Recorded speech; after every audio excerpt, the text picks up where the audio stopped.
दोस्तों, क्या आप जानते हैं कि मदीना में एक बार एक मुसलमान ने चोरी की और उसका इल्जाम एक बेगुनाह यहूदी पर लगा दिया। जब पूरी कौम उस चोर को बचाने के लिए पैगंबर साहब के पास पहुंच गई, तब अल्लाह ताला ने आसमान से कुरान की आयत नाजिल करके ऐसा इंसाफ किया कि सबके होश उड़ गए।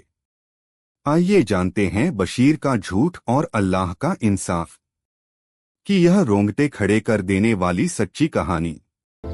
यह वाकया मदीना का है। वहां बशीर बिन उबैरिक नाम का एक शख्स रहता था। एक रात उसने अपने ही पड़ोसी के घर में चोरी की। उसने वहां से खाने का आटा और एक कीमती लोहे की ढाल चुरा ली। बशीर सामान लेकर भागा तो सही, लेकिन आटे की बोरी में एक छोटा सा छेद था, जिससे पूरे रास्ते जमीन पर आटा गिरता चला गया। जब बशीर को एहसास हुआ कि सुबह आटे के निशान देखकर लोग उस तक पहुंच जाएंगे, तो उसने एक बहुत बड़ी चालाकी की। उसने वह चुराई हुई ढाल ले जाकर एक बेगुनाह यहूदी के घर में छुपा दी, ताकि सब उस यहूदी को चोर समझें। अगली सुबह जब चोरी का पता चला, तो लोग जमीन पर गिरे आटे के निशान का पीछा करते हुए पहले बशीर के घर पहुंचे। लेकिन बशीर ने साफ इनकार कर दिया और झूठी कसम खा ली। जब लोगों ने निशान का पीछा आगे किया, तो वे सीधे उस यहूदी के घर पहुंच गए। तलाशी लेने पर सामान भी वहीं से मिला। यहूदी ने चिल्लाकर कहा कि वह बेगुनाह है और बशीर यह सामान उसके पास रख गया है, लेकिन किसी ने उसकी बात नहीं मानी।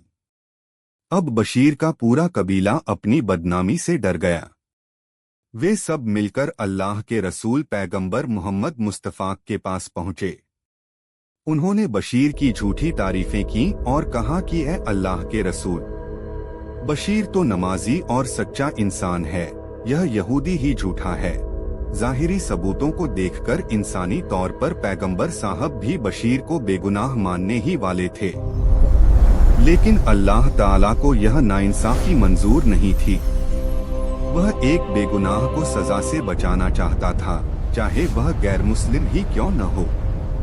उसी वक्त हजरत जिब्रील अलैहिस्सलाम कुरान की आयतें लेकर नाजिल हुए। कुरान की सूरा अन-निसा की आयत 105 से 115 के नाजिल हुई। इन्ना अंजलना इलैकल किताबा बिलहक्की लितहकुमा बैनल नासी बिमा अराकल्लाह वला तकुल्लिल खाइनीना क़सीमा।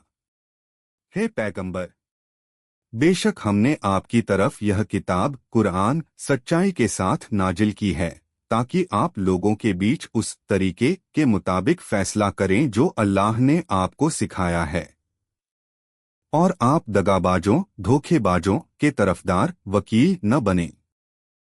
अल्लाह ने बशीर के झूठ का पर्दाफाश कर दिया। जब बशीर का झूठ सबके सामने आ गया, तो वह शर्मिंदा होकर तौबा करने के बजाय मदीना से भाग गया और बाद में एक चोरी के दौरान ही उसकी बुरी मौत हुई। दोस्तों, यह कहानी हमें सिखाती है कि हम दुनिया से झूठ बोल सकते हैं, लेकिन अल्लाह से कुछ नहीं छुपा सकते। इंसाफ सबके लिए बराबर है। बशीर ने तो सोचा था कि उसका झूठ कभी सामने नहीं आएगा। क्या आज हम भी कोई छोटा या बड़ा झूठ बोलते वक्त यह भूल जाते हैं कि अल्लाह हमें हर वक्त देख रहा है? इस बारे में आप क्या सोचते हैं? कमेंट बॉक्स में जरूर लिखिए। अगर आपको यह सच्ची कहानी अच्छी लगी हो, तो वीडियो को लाइक करें और हमारे चैनल को सब्सक्राइब जरूर करें। अल्लाह हाफिज।